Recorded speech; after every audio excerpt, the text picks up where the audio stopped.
Right. Tatseka State.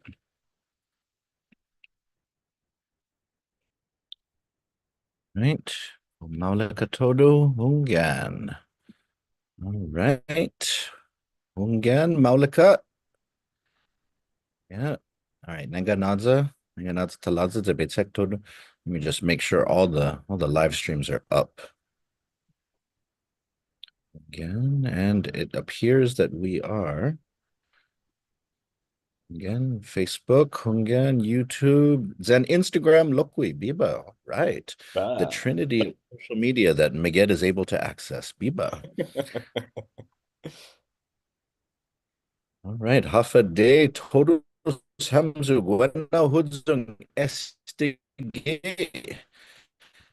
Estige no ebuna episode Natsu Hafa de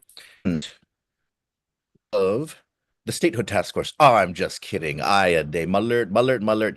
This episode of Natsu is coming courtesy of Independent Guåhan. And so some of you might not be familiar because Fanachu has been around for 9 years now, but it was started and continues to be the podcast for Independent Guåhan. And in the early years, it was focused on decolonization, explicitly on that. But over the years, it's grown to focus on Chamorro voices, Chamorro topics, culture and language, because other solidarity topics, but still decolonization remains at the core of what Fanatsu focuses on in terms of its episodes and in terms of its outreach. And so, Independent Guahan, we are focusing. We are bringing this episode to you this week. Guahu Simeget, Michael Luhan Bavakwa, a Kulu member, and then of course Josh Laurenti, also a Kulu member of Independent Guahan, to talk about the issue of statehood. And so before we begin this conversation, though, what we want to do is we want to bring a little bit of context because for some of you who have been paying attention to the news, there has been an increased conversation around statehood for Guam.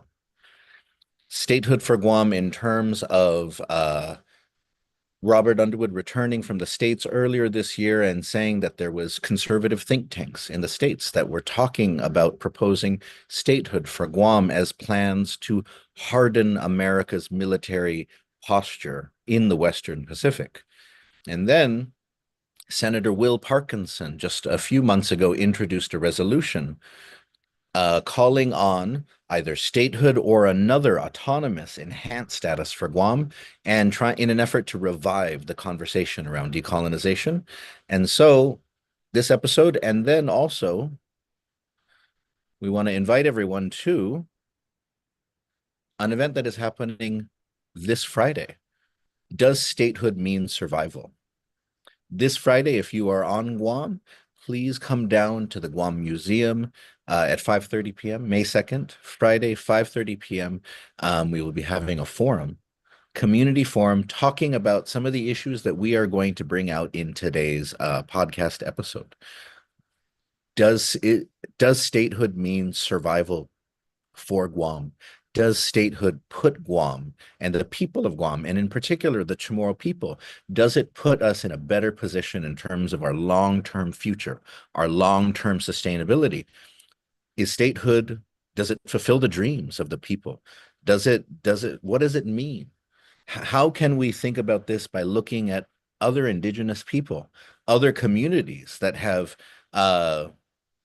been integrated into the United States? What kind of historical answers and precedents can we find?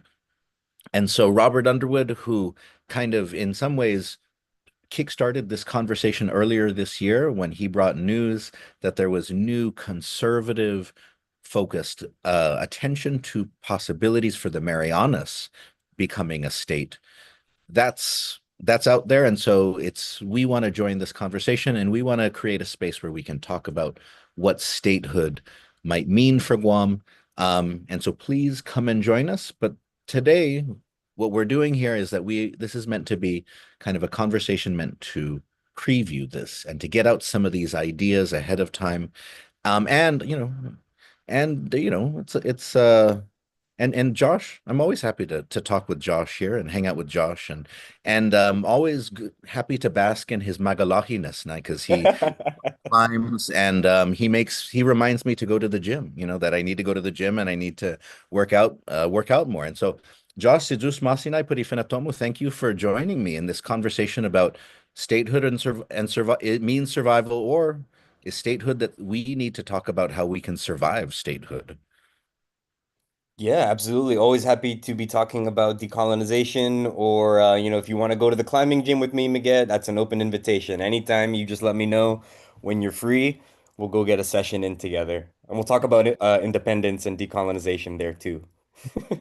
Viva Sidus Masin. So before we get started, Josh, and because Esto Comento su Mega, I've already talked quite a bit, but I want to bring in, so for those who are not familiar with this conversation, I want to share a clip from KUAM News in which we can see Senator Will Parkinson. He's a current member of the Guam legislature, and he's talking about the resolution that he introduced, which is trying to kind of reignite, get some more attention to the issue of political status. And when you read the fine print in this, he's talking about autonomous status, enhanced status, and he says statehood. But in his remarks, he's really highlighting statehood. And what he focused on, and what a lot of people focused on, is what he says: statehood or survival, basically statehood or bust. And so let's listen in, and then Josh, after that, I want, Hagu, let's hear from you, and you put your thoughts in. All right, here we go. Emphatically repeating a key phrase 3 times to drive home the point of his concept, second-term Senator Will Parkinson detailed the purpose of his legislative resolution. All right, dispenser. All right, here, let's up the quality a little bit. Man, that felt like I was downloading it on LimeWire back in the early 2000s, zombie. I was man, with the pixelation of that, I really felt like, oh my goodness, if my auntie calls, then I can't finish downloading this Limp Bizkit album. Dispensa so. All right, Nita Tagias. Emphatically repeating a key phrase 3 times to drive home the point of his concept, second-term Senator Will Parkinson detailed the purpose of his legislative resolution, declaring during a mid-morning press conference, statehood or nothing. Statehood or nothing. Statehood or nothing. I think we need to do whatever is necessary to do for survival. And if anybody has a better plan for how to achieve survival, I am willing to hear this plan. But it has to come down first. How does Guam survive? That is the ultimate truth and the ultimate question we need to ask. How does Guam survive if we have to choose between two empires? Basing the idea on his theory of an imminent clash between world superpowers, he seeks for Guam to be declared as the 51st state in the Union. If we become part of the Union, it will not erase our culture, it will preserve our culture. If we join China, we will be erased from history, point blank. But while the primary audience was island media, one participant was Melvin Wonpat Borja, who chairs the Commission on Decolonization, which has sought independence from the United States. He said he appreciates the senator's efforts for political status, even if he doesn't completely agree with the approach. We've all agreed that self-determination is the only way forward. No matter what status any of us prefer, ultimately that is not for any one of us to decide, but it is up to, it is a collective decision that we have to come to. And the only way to do it is via referendum. As far as the angle of securing Guam under the specter of war, Wonpat Borja says defense agreements are possible already with territories not under direct U.S. control.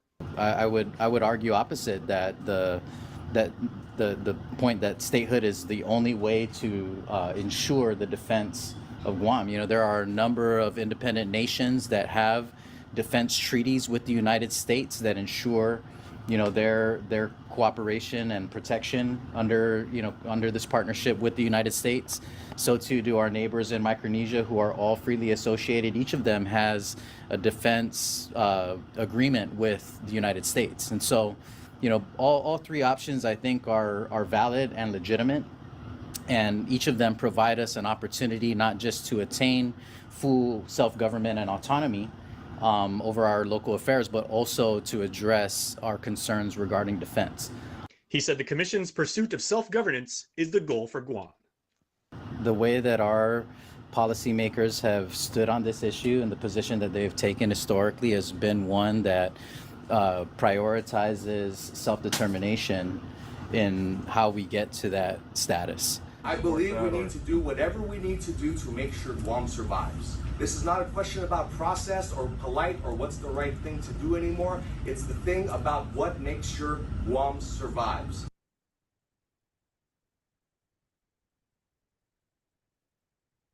All right. All right. So a lot of stuff in there, a lot of issues. And so, I think Josh, there's a lot of ways to take this conversation. And I think there's and so I want to ask you kind of just your first thoughts on this, how to kind of address this issue, because Parkinson is there's a contrast between the bill itself that he is proposing, which when you read it, he's basically saying, given where Guam is at right now, given how long we've been under the United States, and given the changing nature of the world, we gotta push for decolonization. We gotta push for a better status than just being unincorporated. But then in his words, in his statement there, he's basically saying that he feels statehood is like the best thing because of the two empires that we're stuck between, and that statehood is the one that guarantees our survival in the contest of empires. And so what are your thoughts right out of the gate? Yeah, absolutely. Thanks for having me on, Miguel, and Hafaday, everyone. Thanks for making time today to listen into this important conversation. I think the first thing I want to say is that, I want to say that I respect and thank Senator Parkinson for introducing this bill. In my mind, I think every member of our legislature should be proactively working on decolonization because it affects every policy issue affecting our communities out here on Guahan. And if we have members of the legislature that aren't working on this issue, personally, I would say maybe they shouldn't be there. And so I also listened to Senator Parkinson's press conference announcing this bill, and I also want to acknowledge that he is right in his assessment that Guahan's political future is a matter of survival. And I think also in that press conference or in one of his statements on the resolution, he asks this question of how does Guam survive if we have to choose between two empires?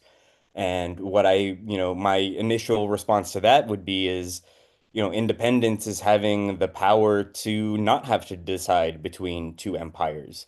And I think if we look to our own history, look back to World War II, I mean, the last time we quote unquote chose between two empires, between the United States and Japan, our people suffered a brutal Japanese occupation, American bombardment, land theft. And so the last time, we didn't have all the powers of a fully autonomous people to defend ourselves.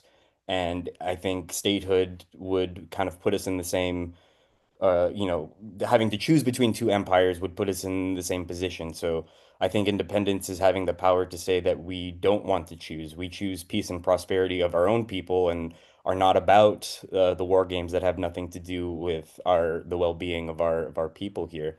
And so yeah, like you were saying earlier, there's so many different issues tied into this. Questions about the political viability of statehood, whether or not it actually improves security, which I would argue it wouldn't. And I would argue that independence gives us more tools than statehood uh, to improve the security and prosperity of our people here. So there's so much issues to dig into. So yeah, where do we want to start? No. Hunggan, that's no, Dinancia how. And to everyone watching, put forward if you have any questions or if you have any comments, please put them into the chat. And I do want to remind everyone, that Josh and I are part of the group called Independent Guåhan, which is the community arm of the Independence for Guam Task Force. So we are volunteers who educate people about why we feel that independence is the best future opportunity for Guam. And so, but we because and so we promote independence. We feel in small ways and large ways that independence for Guam is a better option compared to statehood. For those of you who feel that statehood might be a good option, that's a reasonable thing. The American flag has been flying over Guam for a long time. Quite a few Chamorros have served under the American flag. Quite a few Chamorros have died. Quite a few Chamorros have gotten very sick serving with Agent Orange, with other forms of contamination and toxic, a lot of problems, health problems, serving and dying for the United States and that flag. And so statehood is a very reasonable thing then to think about that Guam should be. And there is a task force that is supposed to educate people about why statehood is a better option or why statehood might be the best option for Guam. And so, but yes, and so I do want to put that out there for those of you who think, oh, we're not giving statehood a fair chance in this way or that way. There, we are, we're not, nothing that we are going to say is not true. We're not going to lie and make up things about statehood, but we're also going to tell you some things, for example, that the perception of what it might mean to be a state or what it might cost to be a state or how Guam might be changed if it was a state. That might be a cost that we might not want to give, that we might not be prepared to give, right? And then Josh, you brought up a good point. Like, is it even possible?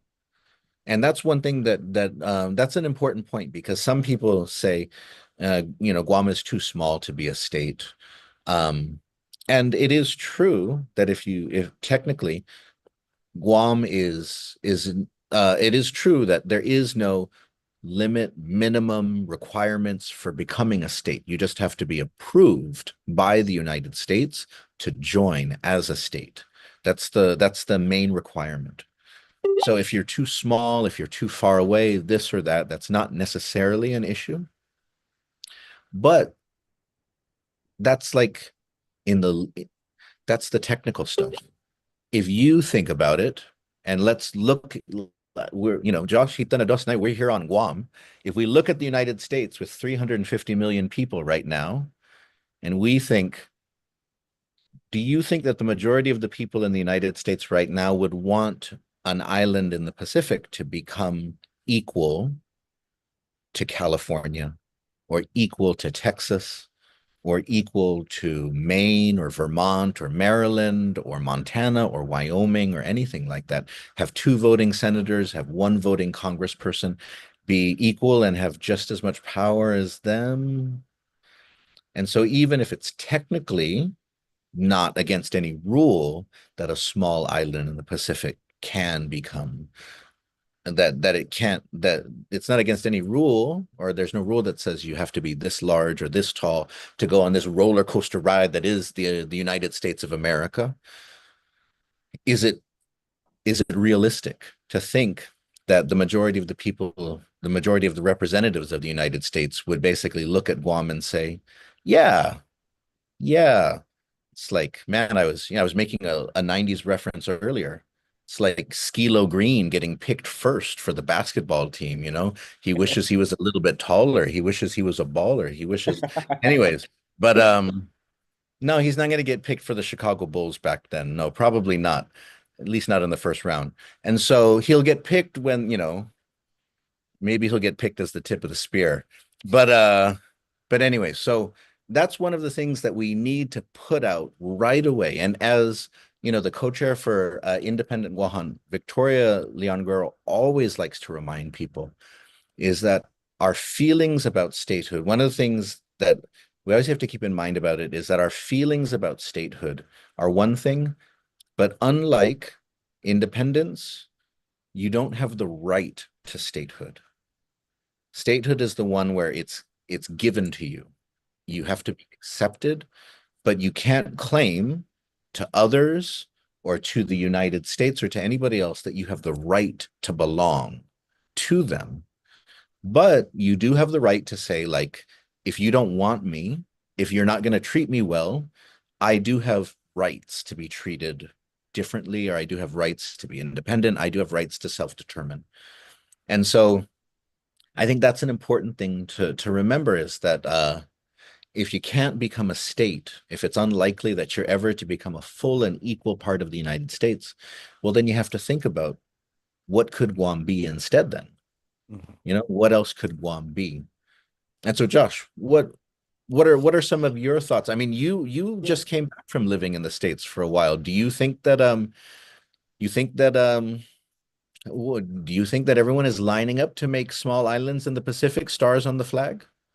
I wouldn't put money on it, Miguel. And I think the first thing to bring up in the points you've raised is that while statehood for Guahan might technically be possible, I would strongly argue that statehood is politically inviable for Guahan. I believe it would be sort of a dead end, statehood would be a dead end trap that'll take decades for us to realize would have been a mistake. And I think about you take Hawaii, for example. It took over 60 years for Hawaii to go from territory to state. You think of places like Alaska, it took almost 90 years for Alaska to become a state. And you talked about my time living in America. And, around 2017, 2018, 2019, I was actually working in Congress at that time. And there was renewed conversations about statehood for DC as well as Puerto Rico. And what I remember from the sort of internal conversations around statehood for those two places at that time was that, the Republican Party was actively fighting against statehood for DC and Puerto Rico. There's a quote from Senator Mitch McConnell from Kentucky that lives rent-free in my head, where he kind of basically says, over my dead body, Puerto Rico will never become a state. So in my mind, Congress and American politics in general have only gotten more divided since that time. And so in my mind, for Guam to walk down this pathhood to statehood, expecting a different result than DC, expecting a different result than Puerto Rico, to me, that's kind of the textbook definition of insanity. And if we're going to wait around decades and decades for statehood, we might we don't have that kind of time. We started this conversation talking about survival and security. I don't think we have those decades to wait, waiting for Congress to give us something. Um, and, I think you raised a good point too, where we really need to get out of this mentality of, Guam is too small, our population is too little to demand the rights and respect that we deserve. In your introduction too, you mentioned the generations of our people who have fought in American wars that had nothing to do with Guahan. You mentioned our war survivors who suffered an occupation in a war we did not make. And if you were to ask me, I would tell you that I think the suffering of our war generation and the decades and generations of service that our veterans have put into the American Armed Forces, I think those two things together have more than earned us the right to, one, be fully free on our own island, two, to have an equal relationship with the United States. And that's something I really want to make clear too, is that independence is not in any way, shape, or form a separation or ending a relationship with the United States. It's about forging a new one that is equal and actually driven by the American values that so many of our people have stood up and fought for. And so, in a way, I think pushing for independence is a way to hold the federal government accountable to the American values that so many of our people have fought for. No, Sejus Masi. I think that's such a good point. Um, because people oftentimes do get trapped in sort of that idea that to be independent is to be anti-American, or that it is somehow disrespectful of the United States. And the thing is, that I we should remember, of course, the example of somebody like Angel Santos. Angel Santos, whose experiences with the United States is something that animated his activism. He was willing to serve in the U.S. Air Force, and he served with distinction.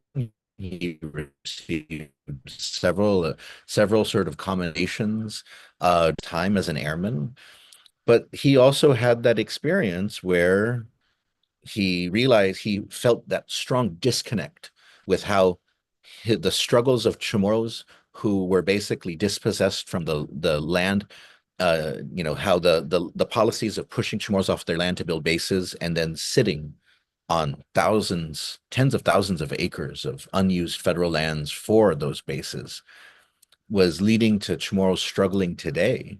While hotels are being built and golf courses are being built and luxury condos are being built and so on, but then also to then how the contamination in our soil and in our water then leads to our health problems at times.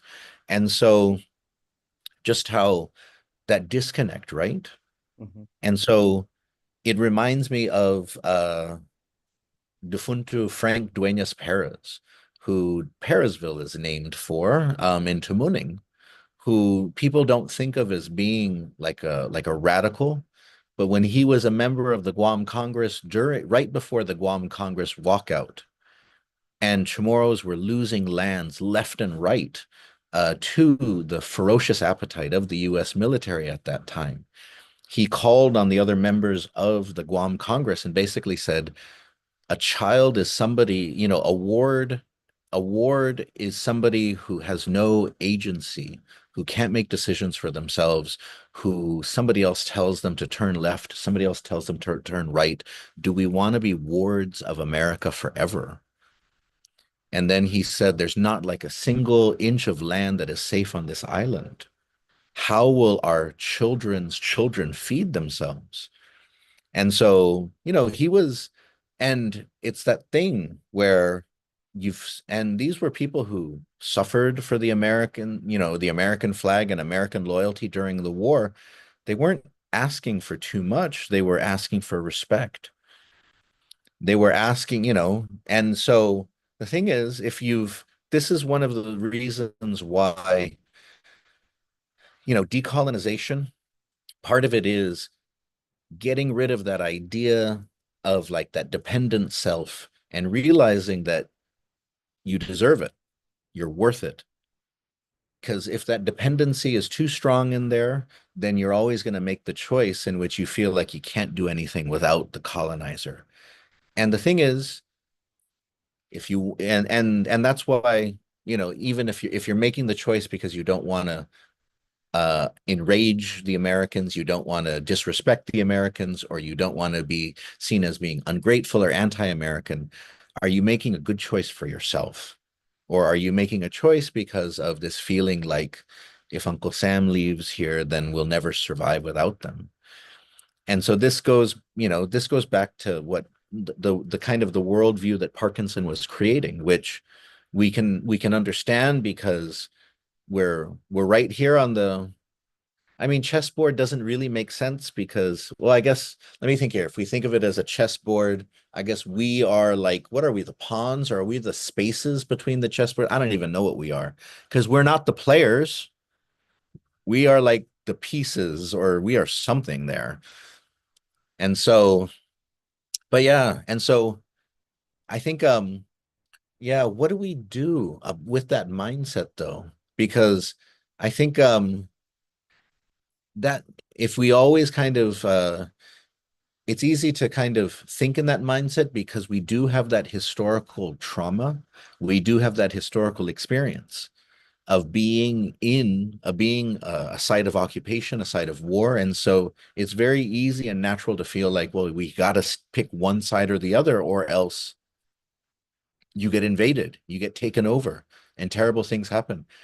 And so it's a tough thing. It's a tough thing to deal with. And so I think that's one of the reasons why education around independence and kind of breaking down some of these simplistic binaries is Hmm. important, because when we look at the world and the 195 nations that are out there, we find a lot of complexity involved. And so, Josh, I want to hand it back to you.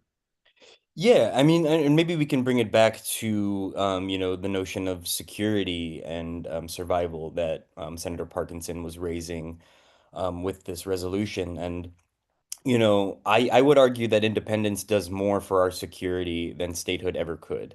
Because independence would give us the power to control, where these bases are allowed to be on our island and what they're allowed to do on our land. And I think let's, take it a step back and just look at the issue a little higher level.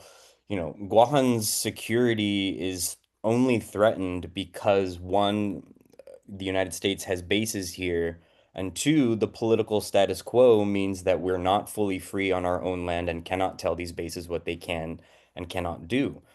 So, if you put yourself in China's shoes, you wake up every morning, you step outside, you look around, and, if you're China, what do you see? If you're China, you're looking at American bases with American weapons pointed at you from the United Kingdom to South Korea and everywhere in between. For all the fair criticisms that we should be voicing with regard to, policies of China, or things like that, well, there's certainly much to be critical of there. I think it is understandable that it's clear to understand that China feels threatened from the fact that the United States has over 800 bases in other people's countries, and China feels surrounded, and that makes them feel unsafe. I think, if you look at the difference, though, is that, you know, China isn't threatening the United Kingdom in the way they're threatening us. They're not threatening these other independent countries in the same way they're threatening us.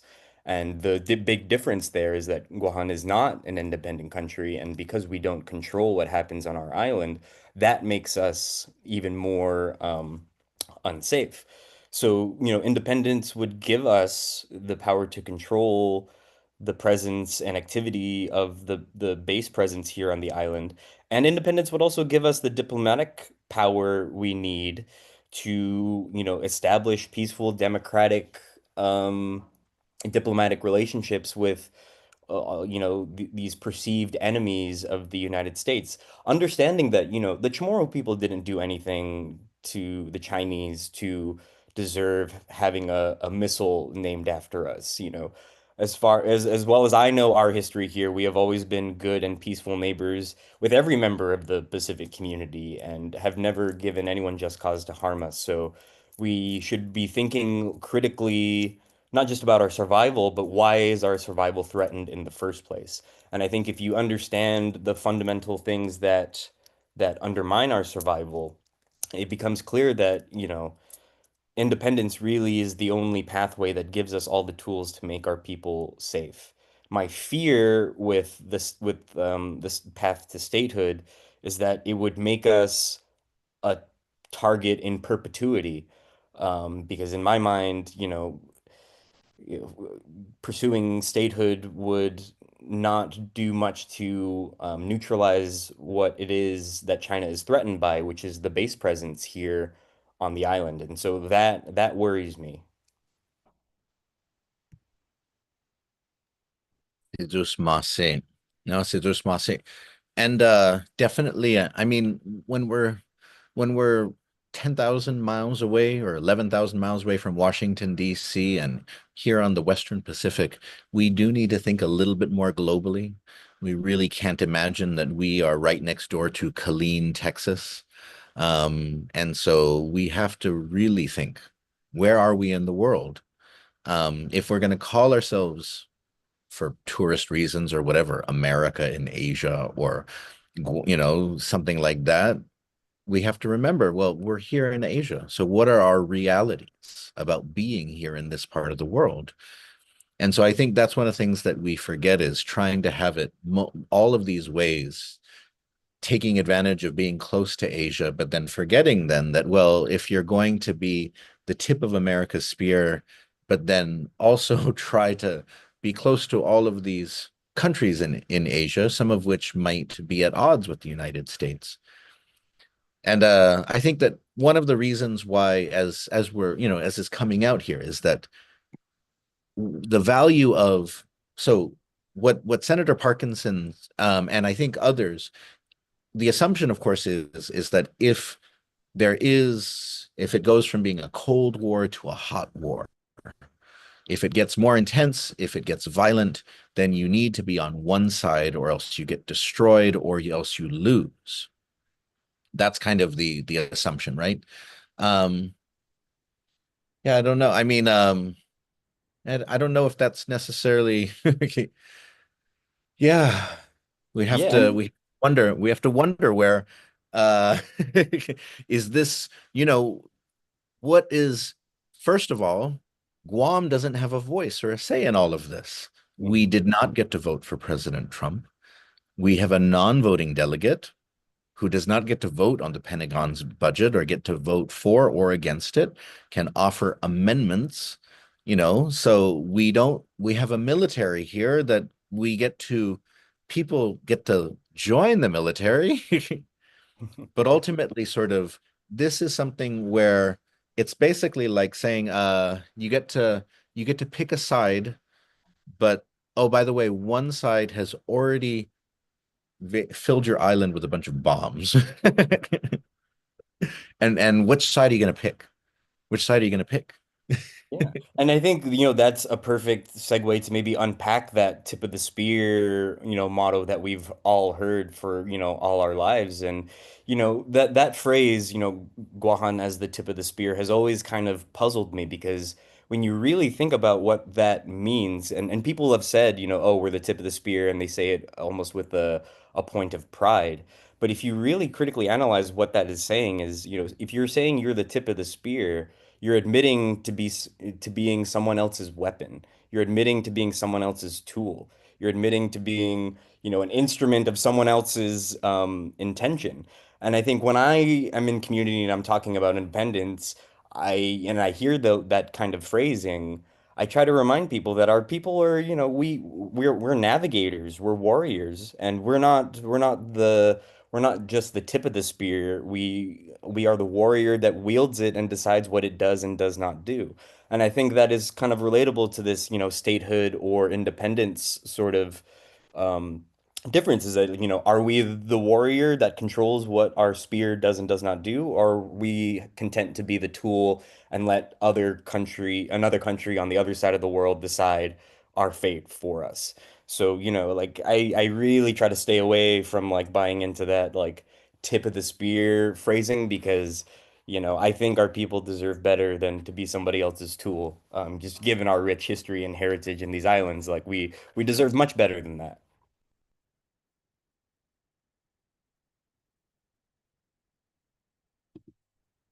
Oh yeah.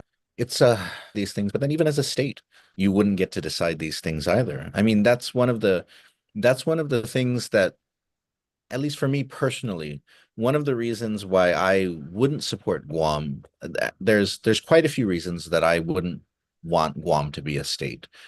One of them, though, is just that we are on the other side of the world. I I don't feel, no matter, even if Guam did become a state, that the United States and it being over there and it having a completely different set of interests, and even what's happened with Donald Trump now, I don't feel like the United States could ever represent what Guam wants or what Guam is. Even if we could vote for president, even if we did have a voting representative or two voting senators, I feel like we would still get lost in all of whatever is going on over there. And we would simply be just three votes dropped into like a bucket of either Democratic goo or Republican insanity. And so it's like, so from that's why, as but as a territory or as a state, one of the issues that we face is being caught between these two empires. We don't get a say over what are we to these two empires. So right now we are defined as a strategic asset. We are that tip of the spear. And so this came up recently because my second oldest boy, Akli'i, has to prepare for a political status debate for his high school class, and he's on the independence team. And one of the things that came up was, what would you do, of course, for defense? Because if you're independent, China will just take over you. And his teacher was also saying that.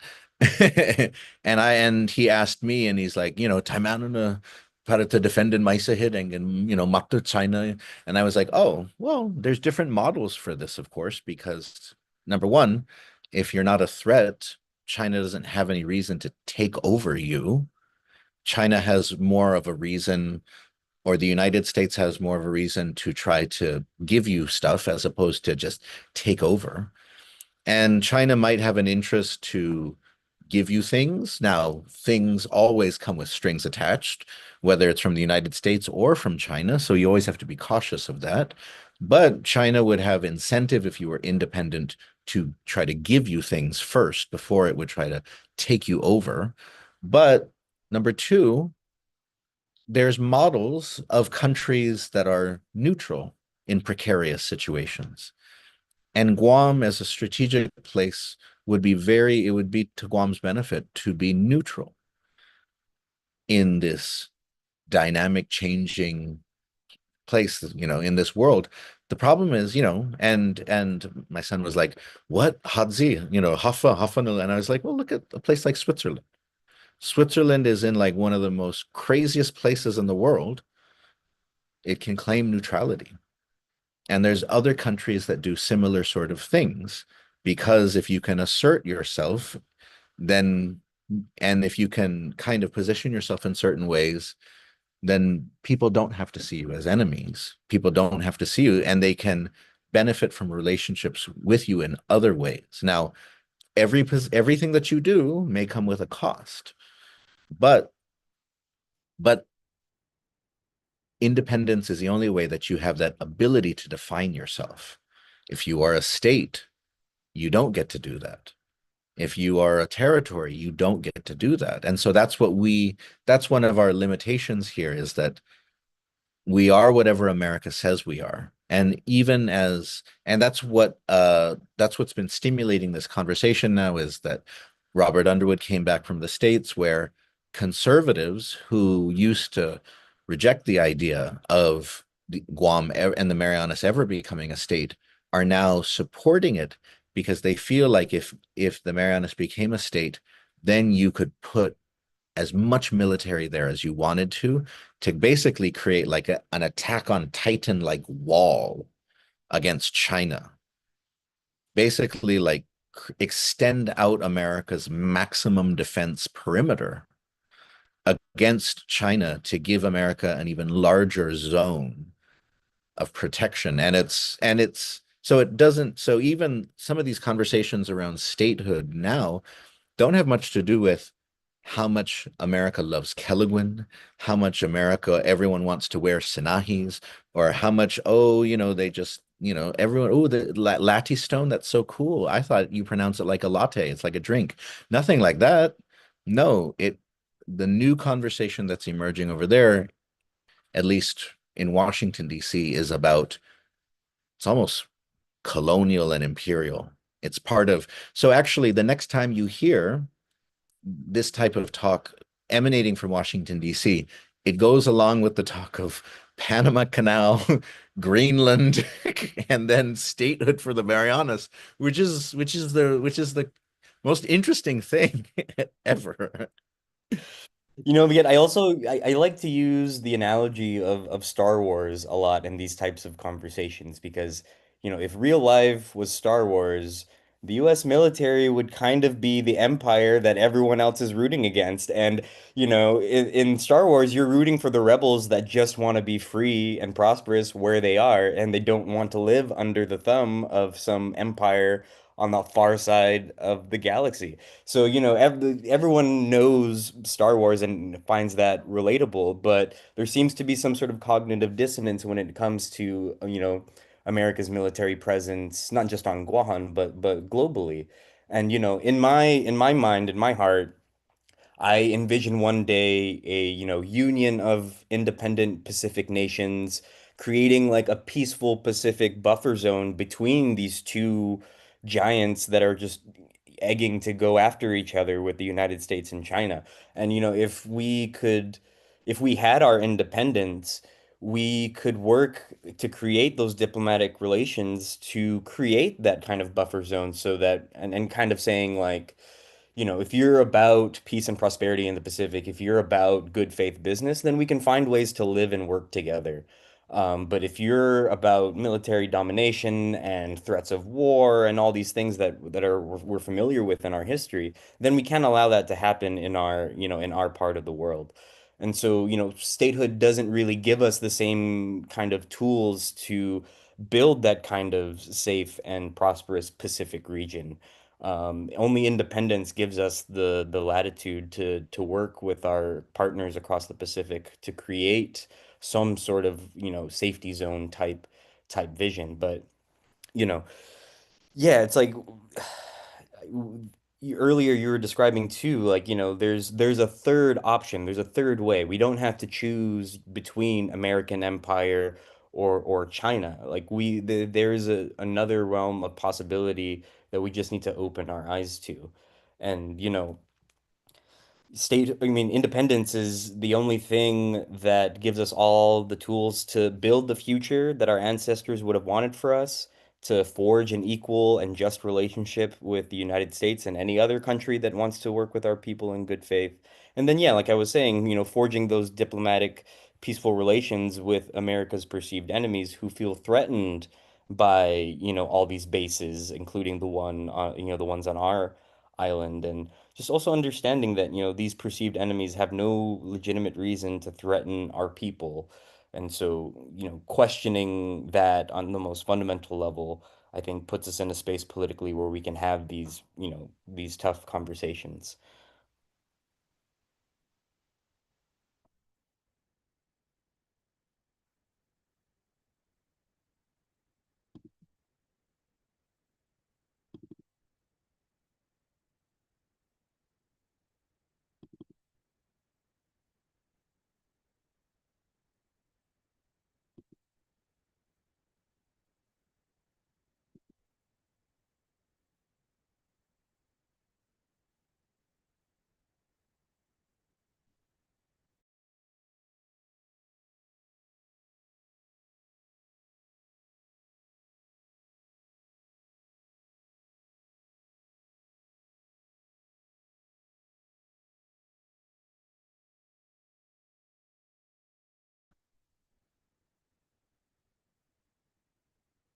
We're back. Wait, half a day. Oh, it dispenses it. Wait, half a day. I know, Dispensa. Can you hear me? Are we still there? I can hear you. Okay. All right. Dispensa. I disappeared for a second. Dispensa. Hungen. All right, Josh, dispensa. We have plenty of questions that have come in. For a second. We have plenty of questions that have come in, and so I want to make sure that we have a chance to answer some of those questions. And so let me here we go. Let's see here. We've got Peter Santos, who left a few comments and a few questions. And so Hafa de Pedro, he says, I always remind folks that the recipe for statehood is that an Anglo-settler territorial government that displaces the natives is the only way states have been admitted. It's showing to ring true for Puerto Rico. And so that is true that traditionally states only are admitted when the population is majority white. And there was a belief that this would change just because of the way that the United States was going. But with the Trump administration, yeah, that might change again because because now real racism is reverse racism. I think there was an executive order about that. And so Sidus, oh, and here's another one from Peter. He says, demanding independence is the most American thing to do. Have we forgotten what the Declaration of Independence is? It is a right only. Is it a right only for certain people and not for others?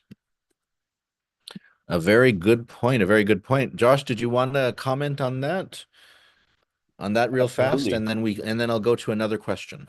Yeah, I mean that is the point right there. Independence is not anti-American. It's the most American thing we can do in some regards because, you know, like Guahan is today, America was once a colony to empire, and it fought a revolutionary war to decolonize from Britain and gain its independence. And today, the United States and Britain have one of the closest relationships between any two independent countries. So, given that generations of our people have fought America's wars and have put in that suffering, that sacrifice, and that service, why would an independent Guahan not be entitled to the same kind of close relationship as an independent country?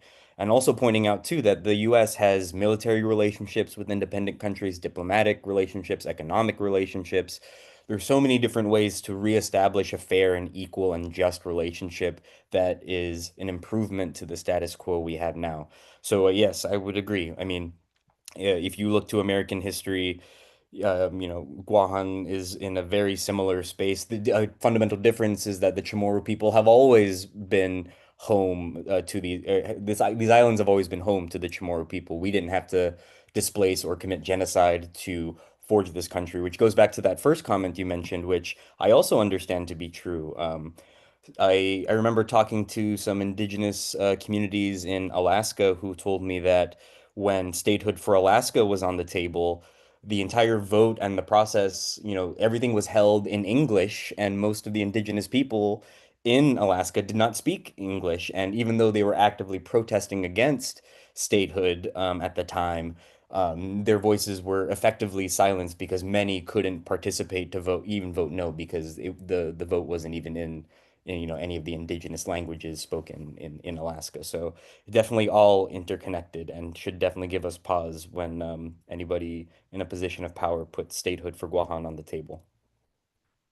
No, Sidus Mase. Sidus Mase. And let's get to another comment. Oh, this one comes from I. Itzatluta Ask Maria. So Maria Hernandez.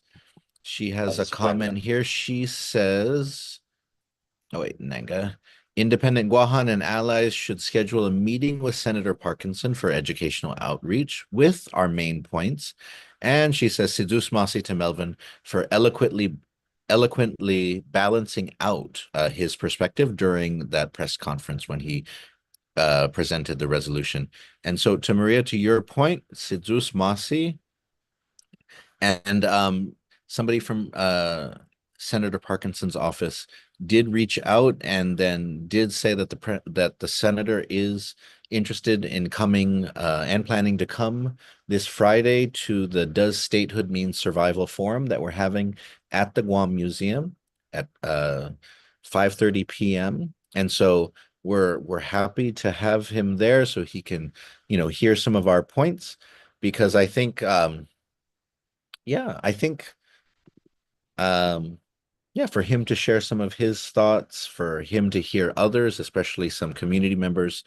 And then, because I think that one of the main reasons why statehood always feels a little bit simple is because independence offers a wealth of possibility. And some of it you got to figure out on your own.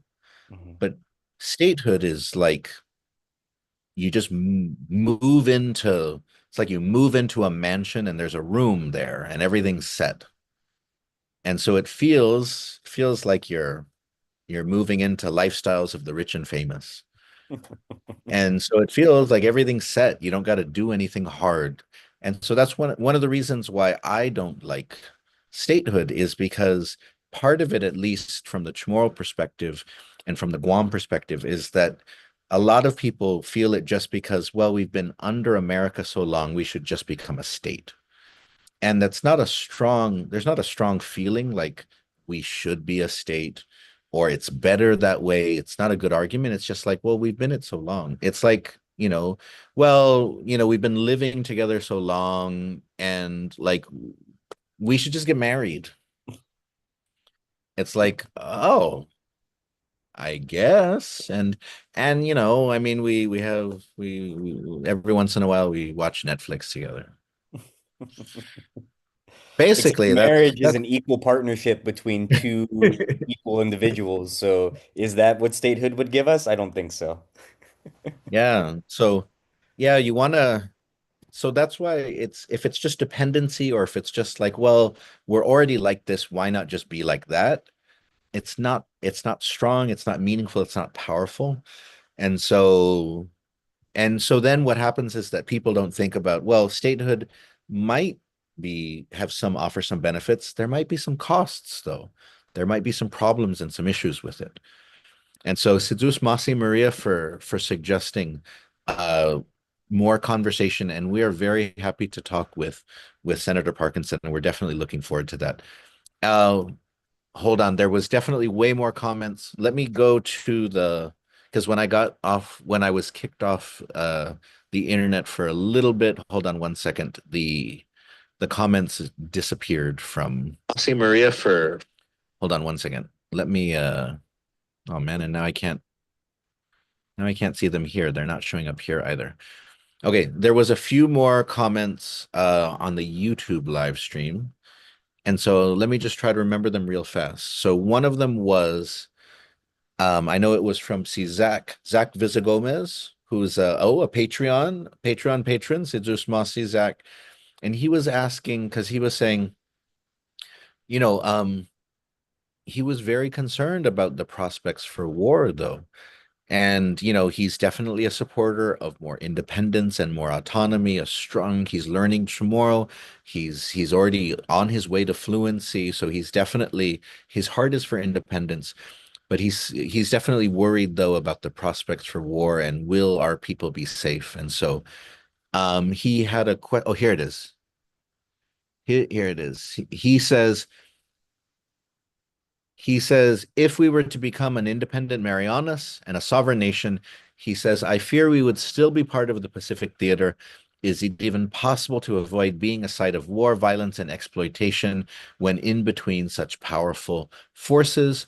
But Zach also adds in, Denancy how Josh, we deserve much more than to be the tip of the spear. And so, Josh, I wanted to give you a chance to just respond to some of Zach's comments there.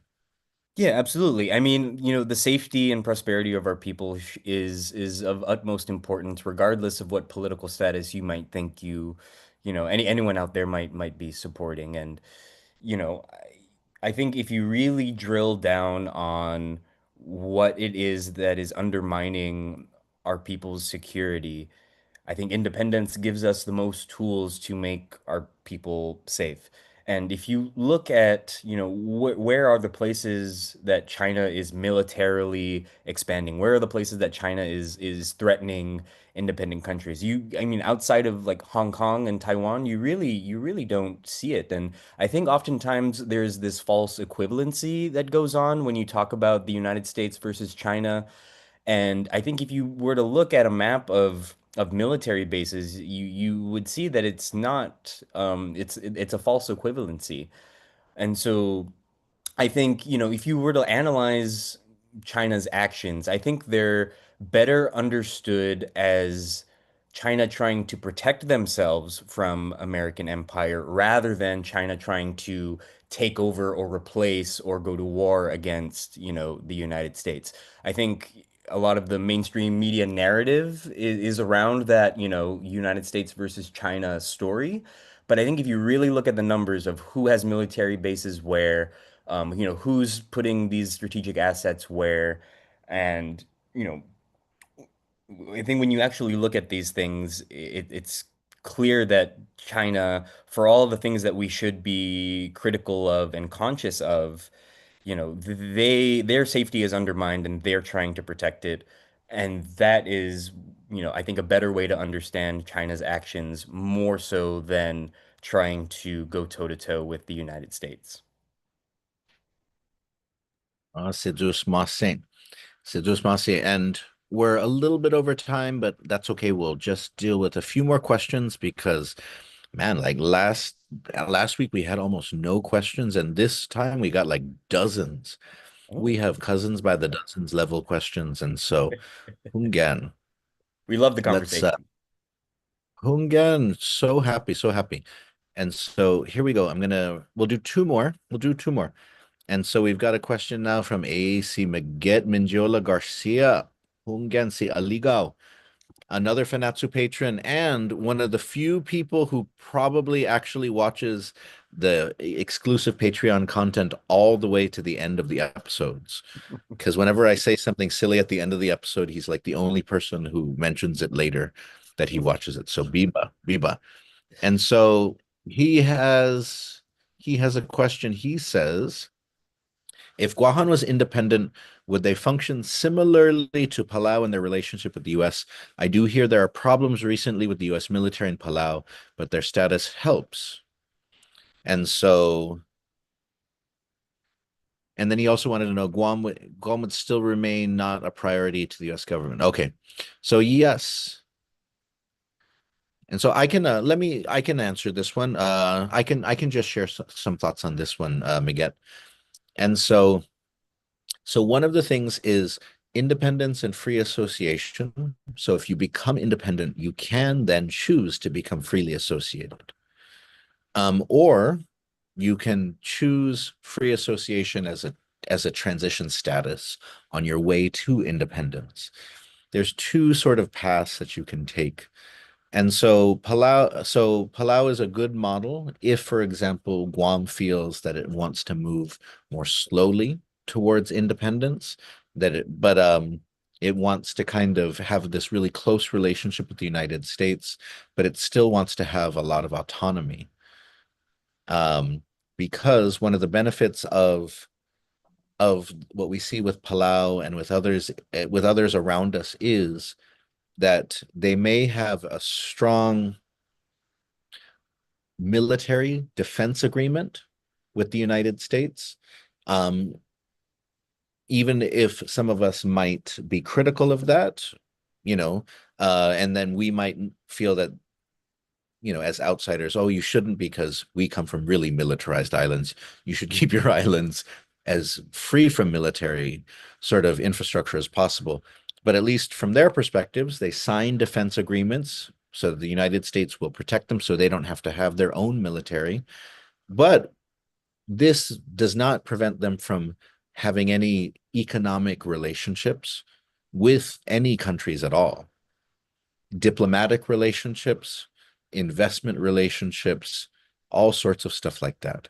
And that's the benefit of having greater autonomy and independence, is that if you do not want to invest in your own military because it is costly, you can try to sign up with another country for defense that they will offer to defend you, and they may ask for something in return, right? The United States may ask for basing rights, they may ask for training areas, they may ask for all sorts of things. But if your country deems that to be a necessary exchange or sacrifice, but you can still make deals and trade agreements and all sorts of stuff with other countries. So that's the benefit of independence, is that you are not stuck only connecting to one. You're not only stuck connecting to one country, one market, and so on. Mhm. And so and the last, oh wait, I think we got everything. Oh wait, no, hold on, last one. And Josh, this is for you because it comes from Tahini Ann. I don't know if you know who this person is. And so I'll give this to you because it comes from somebody that you know nothing. You're not familiar with this person at all. It is not a planted question in any way, shape, or form. Oh, Dan. And it says, what do you think about Parkinson's statement? It's not about doing what's right, it's about what guarantees Guam's survival. Do you think there's a link between what guarantees our survival and what is the right thing to do? And so this is, we were talking a little bit about this earlier, but do you want to share some thoughts on this as we move towards the close of this episode, right? Is it is it survival, you know, is this is this like a yes or no black and white equation? Is it, you know, is what are your thoughts on this? Well, I mean, thank you for the question, Tihini, and thanks for listening in. Um, I think, that statement gets some things right and then some things a bit off. I think the first thing to say is that our survival is absolutely what is at stake if we do not decolonize and decolonize now. The stakes are that high, the tensions are that high, what we stand to lose, stand to gain, all of that is on the table. So this is of utmost importance for our community to be having more of these conversations and to try to find consensus together on our path forward. So it is absolutely about our, political status, decolonization. It's absolutely about our survival.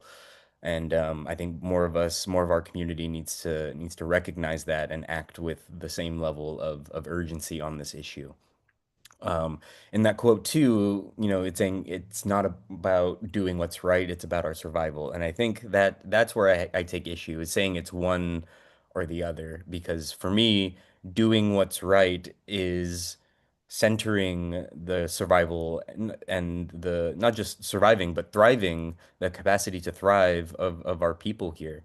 And doing what's right by our people is not backing down or compromising on our God-given rights to be free on our own land and to live in peaceful, community with everyone else on this planet.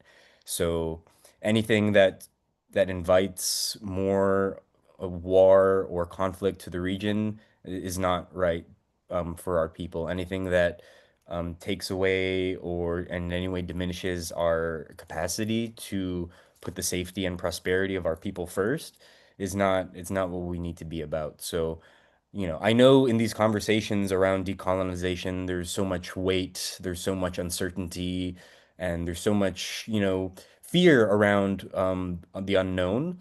And what I would say, to that is that, for as much weight and for as hard as this work is going to be, there's also so much possibility. There's so many things that, I feel like we spend so much time thinking about all the things that could go wrong or what we stand to lose. I think we need to spend more time talking about what we stand to gain by taking this step, by finally taking this step for our people, and really trying to ask ourselves, what kind of future would our ancestors have wanted for us to inherit?